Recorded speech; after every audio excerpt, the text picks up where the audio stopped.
Hello, my name is Christine Storm. I'm the Director of Community Education for Caring Treatment Centers, and I want to thank all the mentors that are viewing this presentation. This presentation is entitled Substance Use Prevention Skills for Big Brothers, Big Sisters Mentors, and it's really been customized to help bigs support littles in having conversations around substance use prevention. And we're really grateful for this partnership with Big Brothers, Big Sisters. We've been working with your organization for years and are grateful for prevention grants that are available to help us partner together in an even more productive way. So let me tell you guys a little bit about Caring Treatment Centers. So Caring is one of the oldest and largest addiction treatment centers in the country. So we've been around since 1957, and we have a couple of campuses. Our main campus is in Wernersville, Pennsylvania. And there we treat teens through older adults who are struggling with substance use disorder and other co-occurring disorders. And then we also have programs in Florida for adults. And all of our programs focus very heavily on the family. So if we have adult patients in treatment at Caring, we have programs to support their children. If we have teens in treatment, we have programs to support their parents and also their younger siblings. So we have a real focus on the family here at Caring. I don't work on the treatment side of things. I work in Caring's education department, and we do a couple of different things, but in particular, we are focused on prevention. So my typical day is working with schools, child serving agencies, with students, kindergarten through 12th grade, all around helping to prevent them from ever developing a substance use disorder. And also to make sure that people know the signs and symptoms so we can intervene early if a kid is using, and hopefully we can stop that progression of it getting much worse and causing serious issues in their lives and the lives of those that they care about. So we're very grateful for this partnership with Big Brothers, Big Sisters that's been going on for a few years now because of some opioid prevention grant money. We've been able to do a little bit more targeted presentations towards parents, littles, mentors, and staff within the organization. We just recently worked on a podcast series together that I hope everyone will have a chance to listen to. And we're also working on a guide for mentors and a guide for parents and caregivers on things that you can do to boost substance use prevention skills. Okay, so what are we going to talk about today? Some of our objectives are really talking about, like, why are we here? The reason that we have this grant is really because we're in the midst of an overdose epidemic in this country. Anyone that pays attention to the news is aware of that. And we really want to do everything possible to protect this generation of kids from ever having the same kinds of scary statistics going on with them. So we want to do what we can to help prevent that. We're also going to talk today about some trends in substance use. So sometimes adults that are in the position to be able to impart wisdom are afraid to start conversations because they simply don't know what the kids are exposed to today. They don't know what youth are up to. So while none of us are going to walk away being experts and knowing more than the kids do, I do want to show you guys what some of the trends are, just so you feel armed with a little bit more information about the language that's being used, the products that are out there, so you feel a little bit more confident in addressing this. And then also, how can we help them? So I really want to focus on, at different ages and stages in a child's life, how do you have conversations that promote prevention? What are some things that you can do to boost resilience in young people so that they're less likely to use? And so that's where we're going to go today. And let's dive in. So just some stats about the overdose epidemic that I was talking about before that has really prompted us to focus even more heavily on this topic. So unfortunately, back in 2018, which is the last time we have really reliable data, 128 people a day were dying from opioid overdose. So that's just opioids. That's prescription drugs that are used to treat pain, and also illicit opioids like heroin. And just some other statistics, this is more specifically in 2018, there were 67,000 drug overdose deaths in the United States. So that's just talking about those who lost their life. and almost 70% of those involved in opioids. So we know that that category of drugs in particular has a really high potential for fatality. A positive thing is, though, that a lot of lives were saved because of Narcan, naloxone. And maybe there are some people listening today who've been trained in how to administer Narcan or naloxone. It's a life-saving tool that we have for those who are in the midst of an overdose from an opioid. And while it's not a cure for addiction by any means, it provides an opportunity to keep somebody alive so that hopefully we can have a teachable moment or a chance to intervene and get them the help that they need. 2 out of 3 opioid-involved overdose deaths were with a synthetic opioid. So what that means is man-made chemicals that are meant to mimic the effects of natural opioids. And these are things like fentanyl or carfentanil. And we'll take a look at a picture in a second, just so you can see how tiny a dose it actually takes to provide overdose. It's really scary, and it's why we are where we are today. And the states that had the highest deaths due to drug overdose were West Virginia, Delaware, Maryland, Pennsylvania, Ohio, and New Hampshire. So any of the mentors listening from those states, you're probably aware that this has been going on in your own backyard. Every state in the country has been impacted, but some areas more so than others. And I actually just moved in the last 6 weeks from Delaware, where I lived my entire life in Pennsylvania, Delaware area, down to Florida. And absolutely, I know so many families, so many friends who have been impacted by a loved one's substance use disorder, and in particular opioid use disorder. So just wanted to throw out some of the names there. Painkillers that can lead to heroin use. So we're very grateful for the fact that we have powerful painkillers for when somebody has surgery or a serious injury. These things allow us to not suffer in pain. But at the same time, not only do they provide pain relief, but with the way that they work on the brain and the opioid receptors is that they can also lead to feelings of euphoria for certain people. So those who have been overprescribed opioids, if they have had a procedure where they've only needed maybe a couple days worth of medication, but they were given a couple weeks worth of medication, those are the ones that have had a higher risk for developing a tolerance for these drugs, and then cravings for these drugs, and continued use even after the pain has gone away. And 80% of people who are addicted to heroin, their first opioid exposure was through a prescription medication. So we're going to talk today about how one of the greatest things that we can teach kids about in our lives is respect for medication, and how some medications, that they have a purpose, but they can also be dangerous if abused. And what does it look like to abuse a medication, right? Taking at times you're not supposed to, in doses that are more than you're supposed to, or taking a medication that's not prescribed to you. So we know that these medications can cause dependence. For somebody who's dependent upon them, they're very expensive to try to find. And that is why people will sometimes switch over to a street drug like heroin. It's the same thing, basically, but it's a lot cheaper. It's easier to obtain a lot of times. And because it's a street drug and nobody's regulating what's in it, it can be very unpredictable.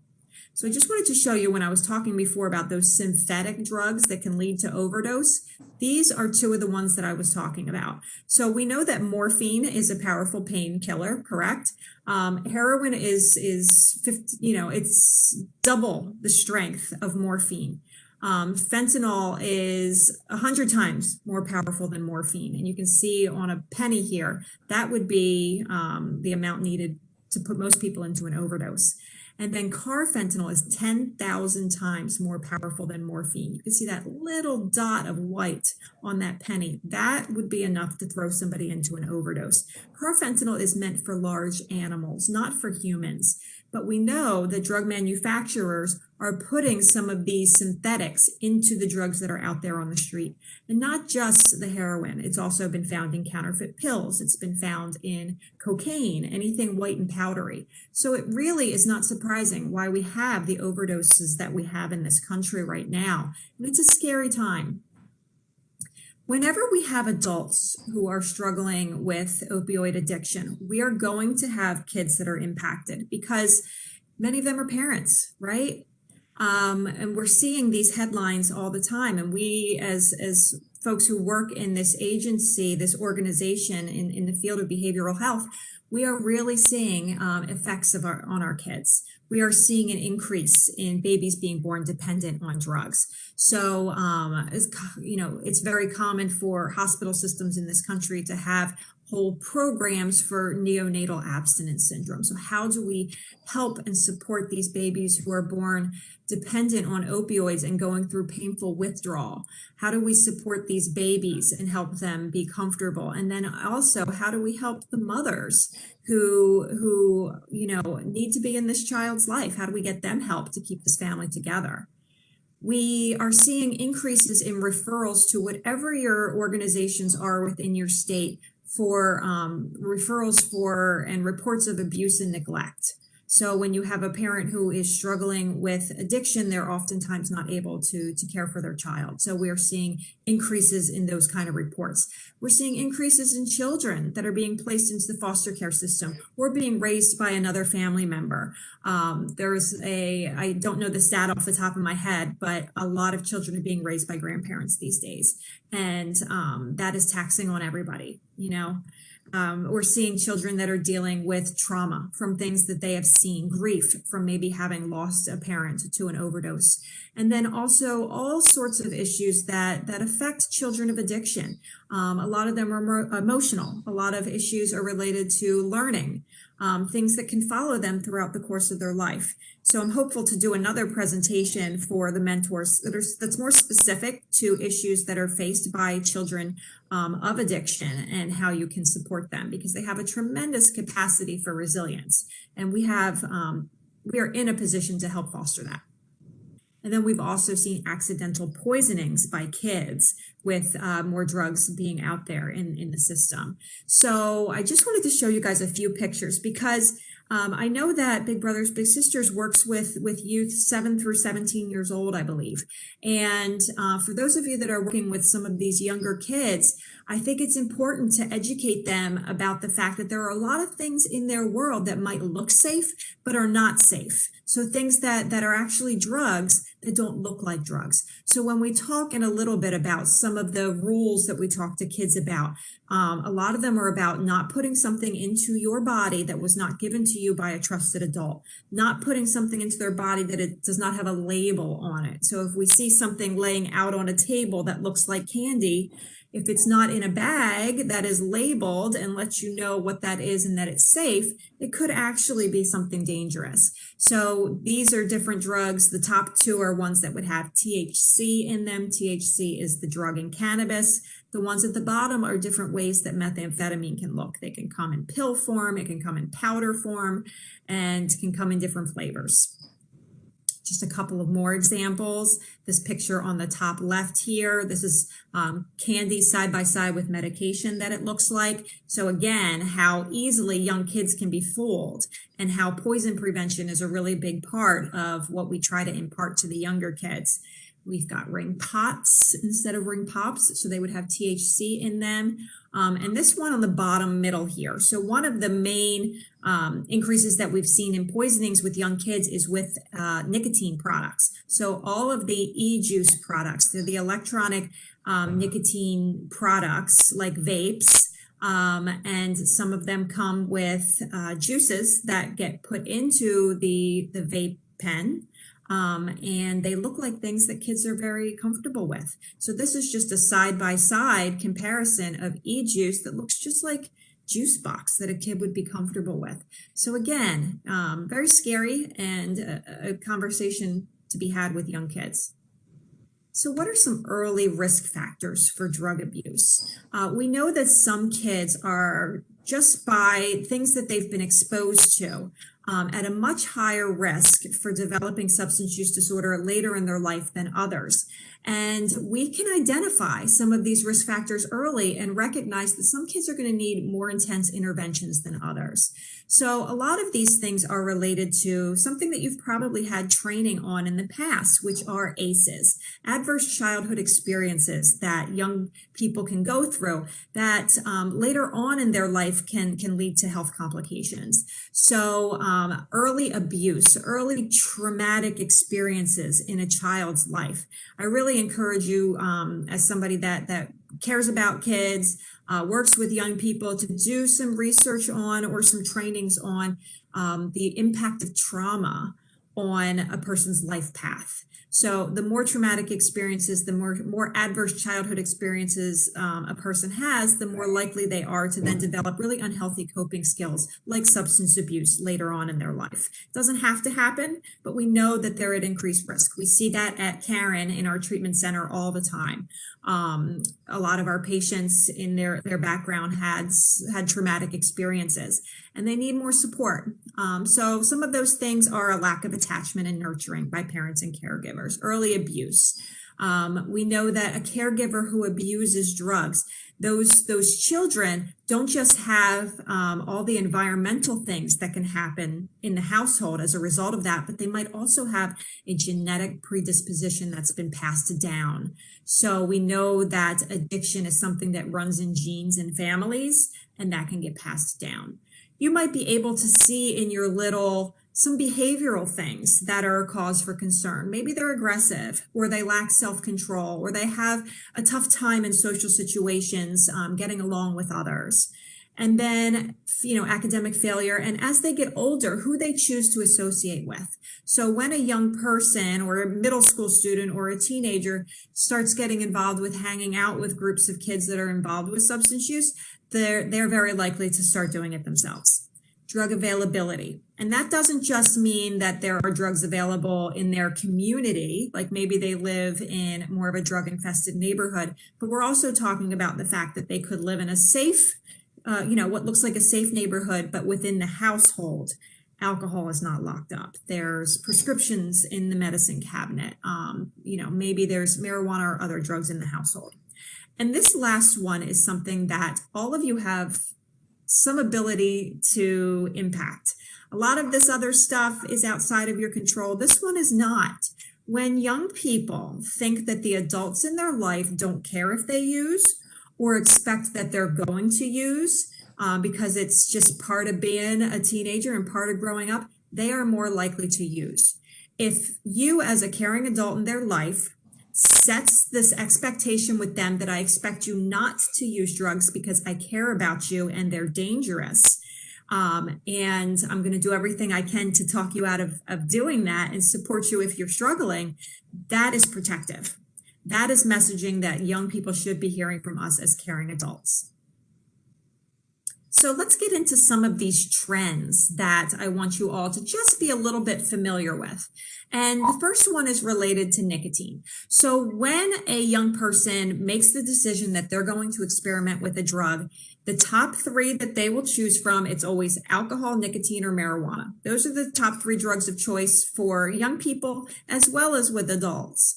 And when I started with Karen in 2004, there were only a couple of different things in the world of nicotine that we talked about. We talked about cigarettes, we talked about chewing tobacco, and we talked about cigars. Over the past, decade or more, the tobacco industry has put out products that really help to get around the smoking bans that are everywhere. So a lot of these products are non-combustible. So they are ones that get around smoking bans. So things that you might not be as familiar with are snus. So snus is smoke-free, spit-free pouches of tobacco that come in different flavors. One of the more trendy things to absolutely be aware of are cigarillos and small cigars. So this Black and Mild, there are other ones called Game or Swisher Sweets or White Owl. There's a whole bunch of different ones. And you see them, in any gas station you go to, pharmacy. My area, it's all Wawa's back behind the counter, and they are small, they are cheap, They are colorful and they are heavily flavored. And a lot of young people are not just smoking them like they would a cigarette. They are taking the tobacco out of them, packing them full of marijuana, and that's a blunt. Okay, so then they're getting the THC from the cannabis along with the nicotine from the cigar. Okay, one in the middle is a hookah. So that can be a trendy thing. It can also be a cultural thing from those from Asian countries. And it's gotten trendy in recent years, in particular if you live near college or university towns. And something to be aware of for those who are not is that laws changed federally this year. Back in February, the national age to be able to purchase tobacco products, any one of the products on the screen today, moved from 18 to 21. So you now have to be 21 to buy vaping products. You have to be 21 to buy cigarettes or anything on here. And really that came into fruition because of concerns around vaping. So we are going to talk a little bit about that for a second, because that really is the biggest trend with teens today. Very few teenagers are smoking cigarettes, but quite a few are vaping. And it really all started with an obsession with this very trendy product called Juul. So I'm going to show you guys some pictures now of what are some of the popular vaping brands in 2020. Now, another rule that came into effect in February was the banning of flavored pods. So pod systems are things like Juul. So as you see, you have the battery and the mouthpiece, and then a pod are these pre-filled cartridges of e-liquid that get put into the battery to be vaped. Now, there was a ban that was put into place on flavored pods other than menthol. So one of the reasons Juul became so popular is because you could get really fun flavors like mango and creme brulee and things like that. So ban on those flavors went into effect. It's a little less popular with young people than it was. Still a problem though. Some of these other brands, you can see some are pod-based and then some are tank systems. And when it came to those rules that were put into place in February, it was a ban on flavored pods, but not flavored e-juice. So somebody can still buy a vaping device that allows you to put separate e-juice into the vape. It's not in a pre-filled pod. And that way you can still get flavoring. Another loophole was around dissolvable products. So disposable products. This has increased in popularity. You can still get these pre-filled devices that are use them once and toss them. So they're disposable, and these can come in all sorts of different flavors. So Puff Bar is probably the most popular. Blue, Posh, Flare. There's tons of different ones. But as you can see, they're cool, they're sleek, they're small, they're fruity, and they pack a powerful nicotine punch. So there are a lot of different concerns that we have around vaping. And I just want to bring up a couple of these. And there's so much information out there if you want to do more research. For time purposes, we can't get too much into this. But if you are talking with young people and you feel like you need to be armed with a little bit of information, just be aware that every day we are finding out more concerns related to youth that are vaping.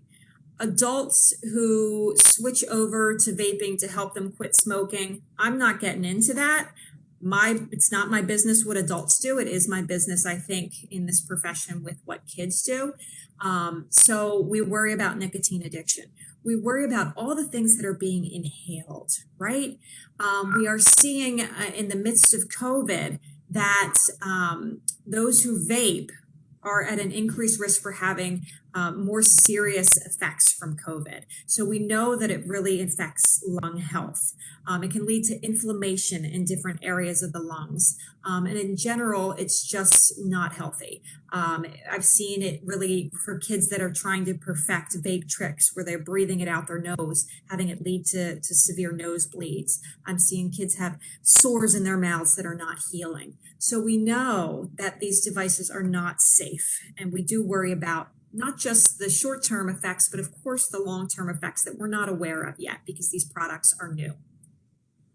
When it comes to alcohol, young people need to be educated about alcohol as a drug and how it impacts the brain, how large amounts in a short period of time, called binge drinking, is extremely dangerous, that alcohol is to be respected. And really the biggest change that's happened over the years with alcohol is the extreme amount of new products that are out there that don't taste like alcohol, like White Claw and all the spiked seltzers and things like that that are out there. They don't taste like alcohol. They go down fast and they're very popular. No drug has changed more over the years than marijuana. So if you're somebody that maybe used to use back when you were in high school, I guarantee you the marijuana that young people are using today is vastly different. And the biggest difference is in the strength. This plant, the cannabis plant, is being grown and engineered now to have higher doses of THC in it than ever before. So if somebody was smoking pot, it's weed now, but if you were smoking pot back in the 70s or the 80s, that was a pretty weak plant at that time. It had about 1% THC. Now the average cannabis plant has between 17 and 25% THC. So what we're talking about is young people that are experimenting with marijuana now are dosing themselves with pretty high concentrations of THC. As a result of that, we are seeing young people develop cannabis use disorder that requires treatment.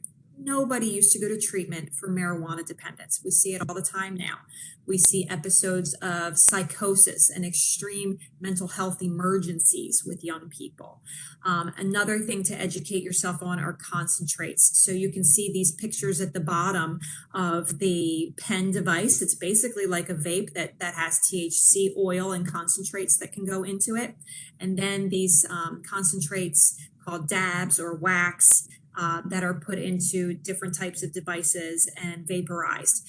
With those, they can be engineered to have THC concentrations all the way up to almost 100%. We are talking about a serious drug here. So you can go on YouTube and watch some videos of people under the influence of dabs for their first time. And it looks like they're under the influence of something like PCP. It's some scary stuff. Over-the-counter and prescription drug trends. So there are really three categories of prescription medications that have high potential for addiction, abuse, overdose, and ones that we really need to be careful with and educate kids about. Those categories are your opioids, so your prescription medications that a teen might be prescribed after they have a sports injury, or maybe they have their wisdom teeth removed, and they provide pain relief, but for some, they also provide euphoria. So somebody, even after the pain subsides, might be looking for that feeling again. Other categories are your central nervous system depressants that are there for anxiety. So Xanax, Klonopin, they're ones that are going to really depress the system, create feelings of well-being, but can be extremely dangerous because they lower heart rate, they lower blood pressure, and especially in combination with alcohol, which also does that, it can be a really dangerous recipe. And then the other one is your central nervous system stimulants, things that are meant for things like ADD, ADHD, narcolepsy, things that need to boost energy, boost focus and concentration. So things like Adderall. So every one of these things that's up on the screen here has the potential for abuse. Some of the others are cough medications. And then other drug trends. There are hundreds of things that we could talk about today. And I just want you to be aware that, caffeine is heavily abused by some young people today. And, while that's not the most concerning thing in the world, it does create this jolt crash cycle that's really unhealthy. We've seen increases over the last couple of years of cocaine and meth as well. Other synthetic drugs manufactured in laboratories are things like what they call synthetic marijuana. They spray the chemicals onto potpourri that is then smoked. We've got other synthetic drugs like ecstasy. We've got LSD. And then this picture at the bottom here is similar to what I talked about before, what would be considered fatal doses of heroin versus fentanyl versus carfentanil. So just a couple of things there. And while all of that information is super scary, there is some really good news here. Most youth are not using substances. Most have never tried marijuana. Most have never smoked a cigarette. A very tiny percentage of young people have ever tried heroin. So this is great news, and this is to be celebrated. And as adults, we are always looking to perpetuate norms, accurate norms with kids. When I work with young people, they are under the impression that most of their peers use drugs, right? So if I go into a class of 9th graders, they say, everybody drinks, everybody smokes weed, everybody vapes. It's not true. There are no studies that back that up. It's a perception based on who we pay attention to, right? Who brags about what they're doing. As a young person, you are probably more likely to put up on Snapchat or Instagram a party that you went to than the fact that you read a book and went to bed, which is what a lot of teenagers are doing, but they're not bragging about that. So it doesn't help us to normalize what is normal behavior. So we have to celebrate with kids that, most of your peers are not using drugs. I know sometimes it can feel that way, but they're not. So if you want to fit in and be normal, like if you don't use, that's awesome. That's what most are doing. So let's talk about some drug prevention messaging by age group, because we have to take into account the developmental level of the young people that we are talking to. You would have a very different conversation with a 7-year-old than you would a 17-year-old, right? Just based on their worldview and what they can comprehend. So let's talk about those of you who are working with the younger ones. So I think with big brothers, big sisters, you start around 7 years old. So 7, 8-year-olds, their world is small, right? Their world is mostly their family and their friends at school. So their perception of the world, again, is small. They're very tied to family. They have this strong desire to please. They trust the adults in their lives, and they tend to already have very strong anti-drug attitudes. 7, 8-year-olds, when I am educating them, they are scared of drugs. They think the word drug equals dangerous and scary and bad. They have a hard time understanding why anybody would want to do that. They have a hard time understanding why drugs exist if they are dangerous. And if you're an adult and you tell them that this is a dangerous thing, they believe you. But it's also important, because we understand that they trust adults, is that we need to talk to them about the fact that some people maybe don't have their best interest at heart. So we're really going to focus a lot with this age group on poison prevention. We're going to talk about the fact that things exist in their world that are dangerous for them to touch, to put into their bodies. We're going to talk about the difference between helpful medicines that all of them have taken before, and also harmful drugs. So helpful medicines help you feel better when you're sick. Some people need them every day to stay healthy, but we have rules with those, right? If you take more medicine than you're supposed to, that can be really dangerous. And then the fact that there are harmful drugs out there that don't have any medicine purposes. They're things that people just put into their body to change the way they think, they feel, and they act. And that there's a difference there, and they need to know that. We focus on rules with this age group. They're very much about rules. They have rules about crossing the street. There are rules about,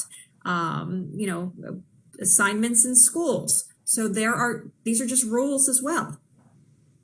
We're going to keep conversations focused on the present. This age group has a really tough time thinking long down the line. They are thinking about what's here and what's now. So we're going to practice ways to say no with a child. And one of the things that's important to know about drug prevention is it's about a whole lot more than just talking about the dangers of specific drugs. Drug prevention is about boosting those skills that you need to not use throughout life. Things like being able to stand up to peer pressure, being able to walk away and say no when something makes you uncomfortable, being able to manage stress and emotions in a productive way. having goals, setting goals for yourself and working towards them so that you can keep focused on what you really want out of life and stay away from things that can sidetrack you. So those are things that we can always be working on with every age group. So we can practice ways to say no with a child, and that can be about things that have nothing to do with drugs, right? You can talk to one of them about, have you ever been in a situation where like you were at a friend's house, they wanted you to watch a movie you're not allowed to watch, or they wanted you to ride your bike further than you're allowed to ride. How'd that make you feel? What did you say? And then we kind of talk to them about how they can leave situations that make them uncomfortable, that they work out plans to be able to do that they don't stick with friends that make them uncomfortable or make them do things that they're not supposed to be doing. 9 to 12-year-olds love this age group. I have a niece that's in the 5th grade now, and they're doing a substance use unit at school right now. So she is coming home and telling me about facts that she learned. They are very inquisitive. They are interested in learning about some of these things. Some kids are scared of the things that they learn, others not as much. So this is an age group where we can really start talking more specifically about certain drugs. 4th grade, 5th grade, you can start talking about specific things like alcohol, nicotine, marijuana, and prescription drugs. We don't have to get into anything too scary, but they do need to start understanding that these might be in their world soon. They might have peers that are using these things. They might have adults in their life that are using these things. What's the difference between an adult's body and a kid's body? Why can your mom have a glass of wine, but you can't, right? So they can handle also more sophisticated conversations about why somebody might use. A 1st grader can't fathom why somebody would ever pick up a cigarette. But a 5th grader might say, you know, maybe they're trying to be cool. Maybe they're trying to impress friends. Maybe their parents do it. Maybe they're stressed out and they think it's going to help them feel better. So they can understand that. This is the start in life of friendships being more important than ever. So when somebody is little, it's all about family for the most part. As they start getting a little bit older, friends, fitting in, being seen as normal, wanting to be a part of a group and a crowd is really huge. And we know that that just gets more and more a part of a person's life the older they get. And that's developmentally appropriate, but it also factors in sometimes to pressures and decisions around the things that they do. Realize that young kids, everything you say they believe, but the older they get, they might start challenging the things that you say. And this is them asserting their own independence and coming up with their own thoughts. Again, it's normal, but you might start getting a little bit of pushback. Like, I know that you say that vaping isn't good for me, but I hear that it's at least better than smoking cigarettes. Or I know that you say marijuana is not good for you, but my friend's older brother does it all the time and he's fine. He does really good in school. So we might start to see some stuff like that. And I never argue with kids. I just help them maybe see different perspectives. You can also focus on role-playing potential scenarios with this age group. It's really important to kind of set up what would you do if scenarios with kids and kind of help them come up with a plan. So what would you do if you're at a friend's house and they steal a beer from their parents' refrigerator and want you to drink it with them? What would you do? What are your options? What could you say to that friend? If they won't take no for an answer, how can you get out of there? Like, who are you going to call, or who are you going to text, or what are you going to do? So you can practice refusal skills, like, no way, my mom will ground me forever if I vape, and then we will never get to hang out. With all of these age groups, and especially when we start getting to this age and middle school and puberty starts kicking in, a child goes from feeling really confident and good about themselves to insecure. Am I okay? Do people like me? All of that starts to creep in. So we as adults need to build them up. Lots of positive comments, pointing out things to them that we see in them that they don't even see in themselves. Again, we're going to focus on the here and the now. things that are important to them. So if school's really important to them, we talk about how getting involved with drug use can really impact how hard they work in school. It can mess with their memory and how well that they can do. We can focus, if they're really into sports, on how it can mess with your lungs when you do some of these things, how it can affect all of those. And always helping to have conversations with them around role models.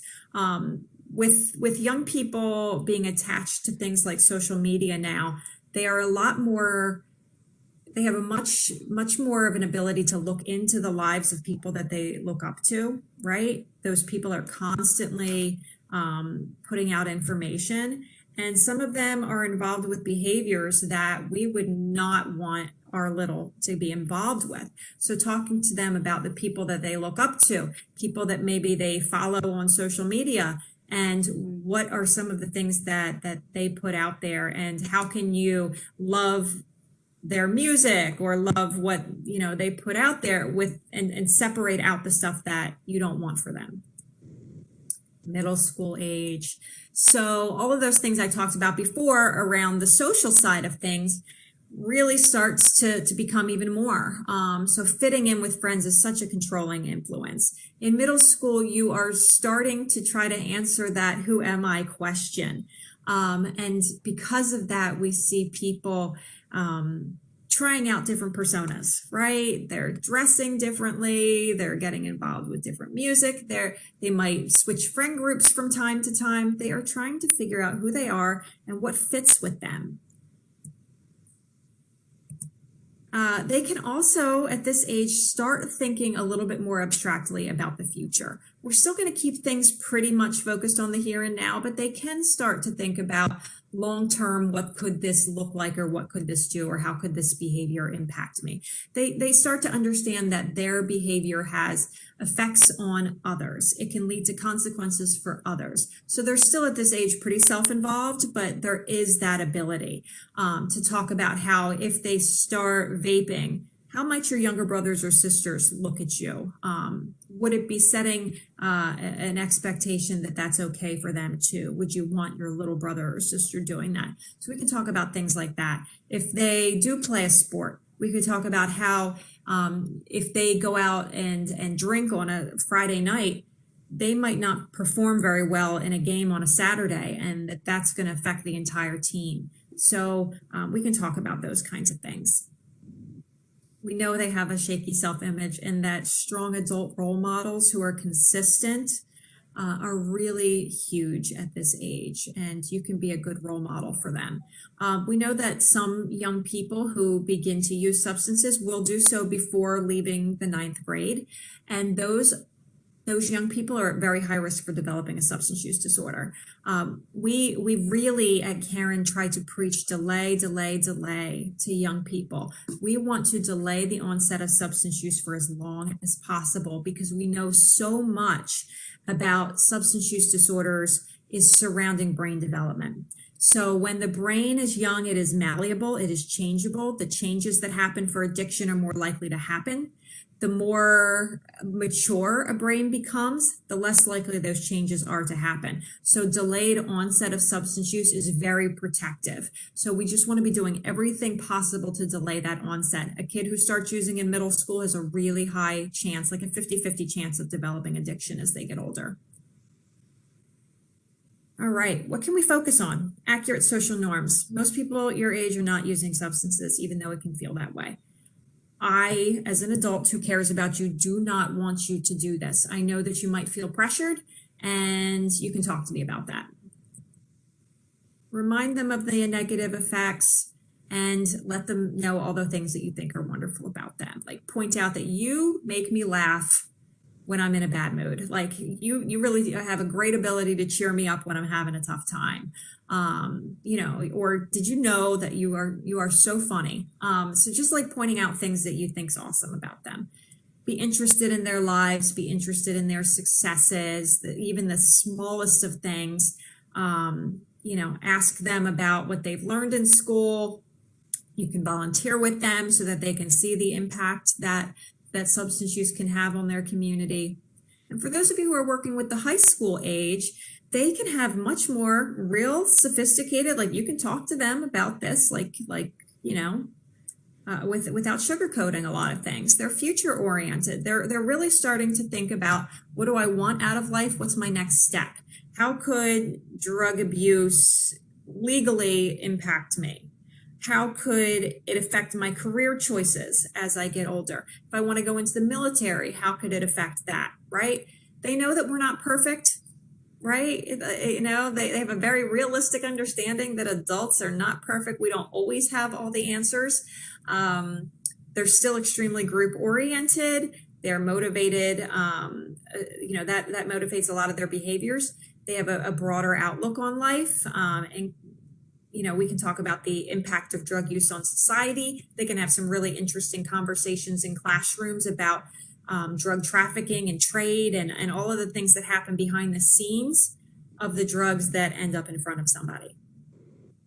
At this age, they might start having some friends that they're concerned about, or, have possibly dabbled themselves and need to know that there is help out there for those people, that folks go to school for a very, very long time to understand substance use disorders and how to treat people who are dealing with this. And it's not scary, not everybody that is involved with substance use needs to go away to a rehab, but a lot of times there's education or somebody on more of an outpatient basis that they can talk to that could be helpful. We want to talk about long-term effects. We want to talk about being seen as a good role model. That often has a really big impact on this age group, and how they can support somebody that they're concerned about. We're going to dive in now to how do you have conversations, right? So we talked a little bit about what to focus on at each age group, but there's also how do we even talk about this? But the most important thing to know is there's no one way to do this. There's no one way to have a conversation. And that the most important part is not so much what you say, but the fact that you have this conversation with them because you care. So I love this quote: kids don't care how much you know until they know how much you care. So they don't care if you have all the facts straight, right? If you are coming at this as an adult who cares about them and they know that, then it's going to be meaningful. So here's some conversation tips. Be calm and relaxed, right? So I've done these presentations live where I've polled the mentors. How many of you have had conversations with your littles about this? And I would say about a quarter have. So some people have already delved into this. And the best conversations are ones that come up naturally. And they come up naturally because of something that's going on. Maybe you are with your little and you are walking down the street and you walk past somebody that's vaping, or you walk past somebody who appears to be in a really tough way. Maybe they're homeless, or they're you can just tell that they're in a really bad way. Or you're in the car together and a song comes on the radio that's very drug laden. We'd be calm and relaxed and just have these conversations sometimes as they naturally come up. I mean, well, if you want to force a conversation or have something that you can bring up that will spark a conversation, we'll talk about that too. But be calm and relaxed. This is not a formal sit down the next time we get together, or the next time, if you're still meeting your little via a computer screen or FaceTime, the next time we talk, we're going to talk about drugs. Like, don't do that. It just makes people nervous. So be calm and relaxed. It can be a conversation you have as you're walking and talking. Be true to your own personality. There is, again, no one way to do this. Let's say you and your little's thing is together is sports. You love to shoot hoops together. You can have conversations like this on the basketball court. If you have more of a motherly vibe with your little, that's fine. Lean into that. So there's just be true to your personality. Express your clear wishes for them. My hope for you is that you will get through your adolescence without needing to use drugs or alcohol, because your personality is awesome and you don't need them. You're fun enough, you're good enough, you're everything without drugs. And I've seen them sidetrack people's lives, and I don't want that for you. So be clear. The more wishy-washy we are with young people, the more confused they get. I work with a lot of kids who the messages that they've gotten from the parents and other adults in their life is, well, you're a teenager, I know you're going to use, just don't be stupid about it. They don't know what that means. So setting a clear expectation is really protective. Don't lecture, right? When you get on a soapbox and you just start talking, and not bringing them into the conversation, they're going to tune you out real fast. Be positive, right? So this should not be a scary conversation. This shouldn't be one where we are laying guilt trips or using scare tactics. It should be a conversation that they leave feeling pretty good about. And keep an open mind. You might hear things or perspectives from them that are not things that you would have hoped for, but keep an open mind. Sometimes they are just trying to feel you out to see how you will react. So keep an open mind. If they say things like, well, I hear vaping's really not that big of a deal. You say, like, tell me a little bit more about that. So I think the best thing to do when you're having conversations with young people is to use active listening and to ask a lot of open-ended questions, right? Know what you want to accomplish if you have a conversation with a young person. So let's say you really want to make sure that you talk about this at some point. That initial conversation, maybe all you want to accomplish is letting them know that, you were a teenager once too. You get the pressure, you care about them, you don't want them to do this, and you're here to listen if they want to talk. That could be all that you want to accomplish. And again, use active listening. And that means things like asking open-ended questions, paraphrasing to make sure you understand what they said. So what I'm hearing you say is that, and repeat that back to them. Take their cue and respond. They are not in the mood, let it go. Don't have conversations with them when it's rushed, when you don't have enough time, when they're in a foul mood, when you're in a foul mood. Like, it's just pick the right time. And here's some suggested starters. Do you know any kids your age that have started using? Why do you think some people use? What's the most common substance you hear about? If you're ever around it, how does it make you feel? Like, does it make you feel scared or nervous? That's totally normal. That's fine. What are you learning in school about this?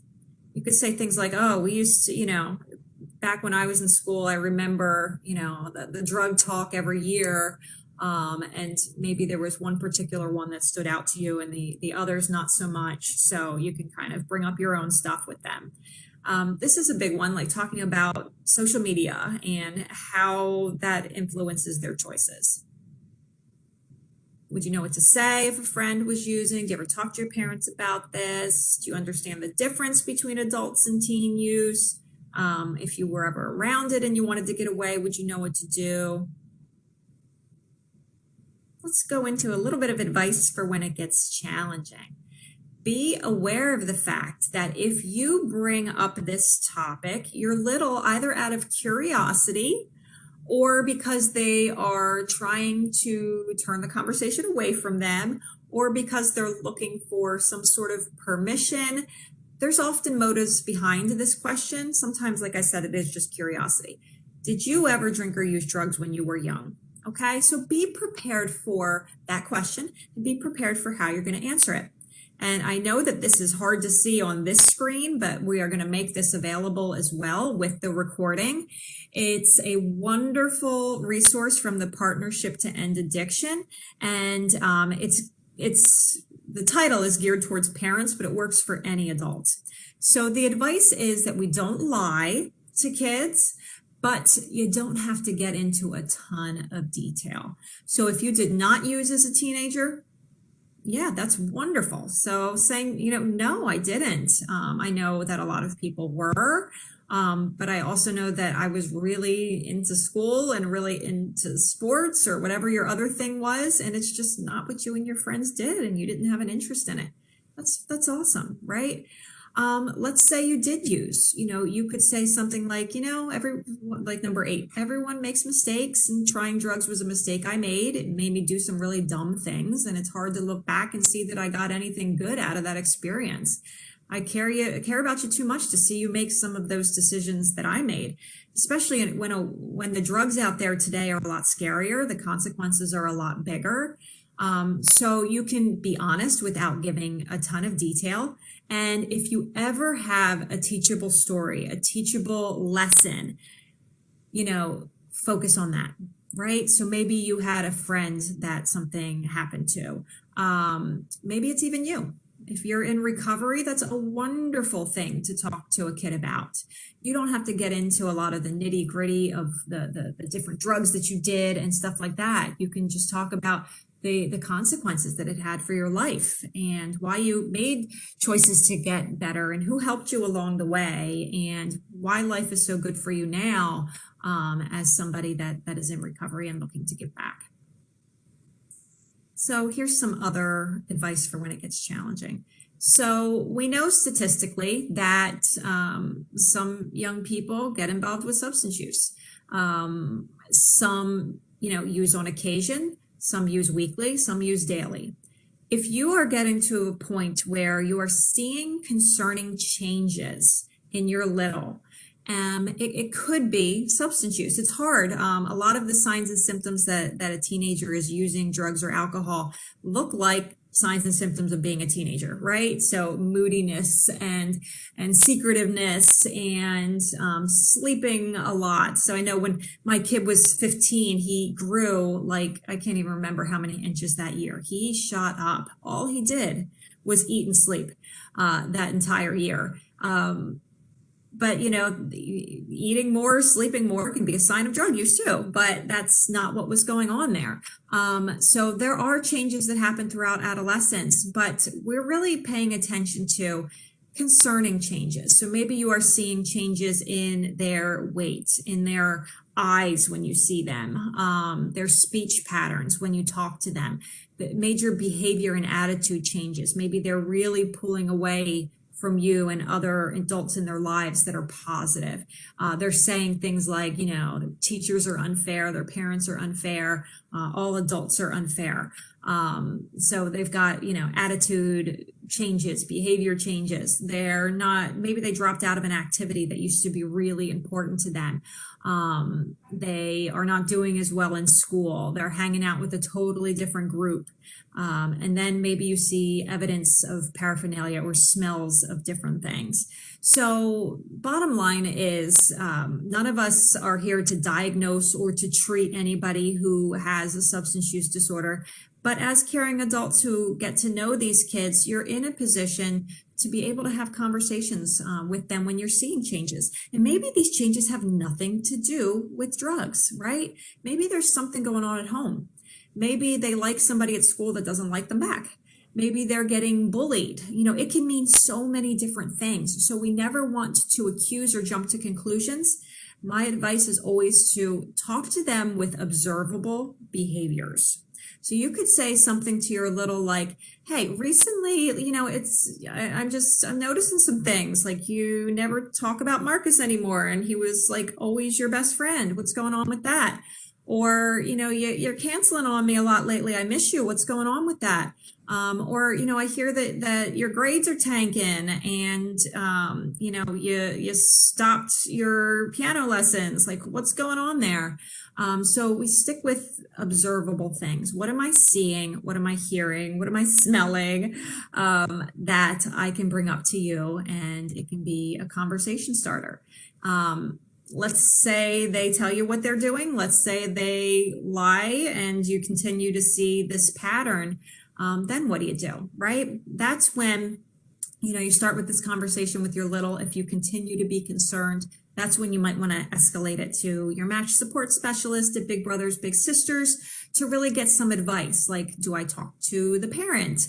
Do I make a referral at the school and ask to remain anonymous? Like, there are avenues for you.